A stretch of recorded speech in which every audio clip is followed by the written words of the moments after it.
ఒక చిన్న దెబ్బ తగిలిందనో ఎదురుగాలు ఉందనో బాధపడతాం, ఆత్మహత్య చేసుకుంటాం సరైన మార్గం కాదు. మన తల్లిదండ్రులు ఎంతో కష్టపడ్డారు, మన అద్భుతంగా పెంచారు, అహర్నిశలు మన కోసం కష్టపడ్డారు. వాళ్ళ గురించి కూడా మనందరం ఇక్కడ ఆలోచించాల్సిన అవసరం చాలా చాలా ఉంది. అందుకే అండగా నిలబడతాం. కేవలం జాబ్ సీకర్సే కాదు, జాబ్ క్రియేటర్స్గా కూడా మనం తయారవ్వాల్సిన అవసరం మనందరిపైన ఉంది. దానికోసం రతన్ టాటా ఇన్నోవేషన్ హబ్ కూడా మీకు అండగా నిలబడుతుంది. మీ ఇన్నోవేటివ్ ఐడియాస్ని పెద్ద ఎత్తున ప్రోత్సహించడానికి కూడా మేము సిద్ధంగా ఉన్నామని ఈ సభాముఖం మీ అందరికి తెలుపుకుంటున్నా. ఇంకా అమెరికాలో ఈరోజు మనందరికి ఇంత గౌరవం తక్కుతుందంటే దానికి కారణం మనకన్నా ముందలొచ్చిన వారు. 1960 నుంచి పెద్ద ఎత్తున తెలుగువారు, ఆంధ్రులు కూడా అమెరికాకి వచ్చారు, అద్భుతంగా ముందరికెళ్ళారు, మన గౌరవం ఇక్కడ పెంచారు.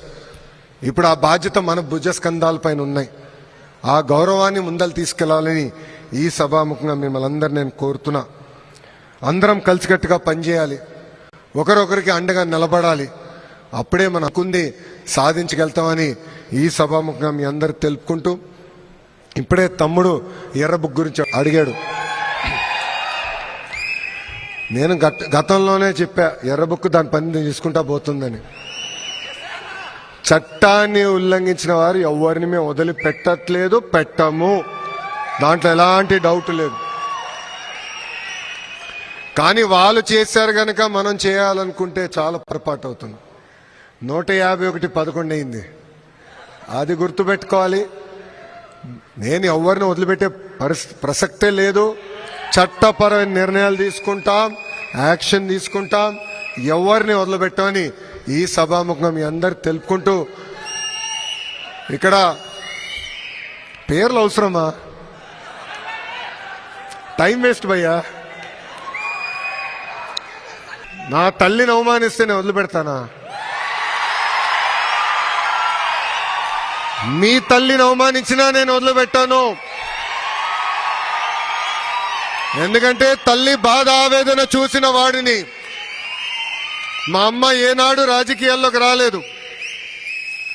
వాళ్ళ నాన్నగారు ముఖ్యమంత్రి, భర్త ముఖ్యమంత్రి, కానీ ఒక్క పోస్టింగ్ కానీ ఒక్క కాంట్రాక్ట్లో ఏనాడు తల్లి ఇన్వాల్వ్ అవ్వలేదు. అలాంటి తల్లిని శాసనసభ సాక్షిగా అవమానిస్తే నేను వదిలిపెట్టే ప్రసక్తే ఉండదు. మీకు ఎలాంటి డౌట్ వద్దు. వాళ్ళు అవమానించారని మనం అవమానించకూడదు. ఎందుకంటే నేను మళ్ళీ ఒక విషయం చెప్పాలనుకుంటున్నా. తెలుగు వాడక భాషలో కొన్ని పదాలు ఉంటాయి, మహిళల్ని కించపరిచే విధంగా కొన్ని పదాలు ఉంటాయి. అవన్నీ ఇక్కడ మనం ఉన్న వాళ్ళందరం మర్చిపోవాల్సిన అవసరం ఉంది. మహిళలందరినీ గౌరవించాలి. ఏ పార్టీ వాళ్ళైనా పర్వాలేదు, మహిళల్ని సమాజంలో గౌరవిస్తేనే ఆ సమాజం డెవలప్డ్ సమాజం అవుతుంది. ఈరోజు గౌరవ ప్రధానమంత్రి గారు వికసిత్ భారత్ గురించి మాట్లాడుతున్నారు పదే పదే. విలువలు కూడిన భారత్ ఉంటేనే వికసిత్ భారత్ మనందరం సాధించగలుగుతాం. అందుకే కలిసికట్టుగా ముందరికెళ్దాం. వాళ్ళు అన్నారు కనుక మనం అనాల్సిన అవసరం లేదు. మన రూటే వేరు, మన స్టైలే వేరు. 164 రికార్డులు కూడా బద్దలు కొట్టాల్సిన బాధ్యత ఇక్కడున్న మనందరి పైన ఉందని ఈ సభాముఖంగా తెలుపుకుంటూ, నాకు ఇంత అద్భుతమైన ఘన స్వాగతం పలికిన డాలస్ టీడీపీ, జనసేన, భారతీయ జనతా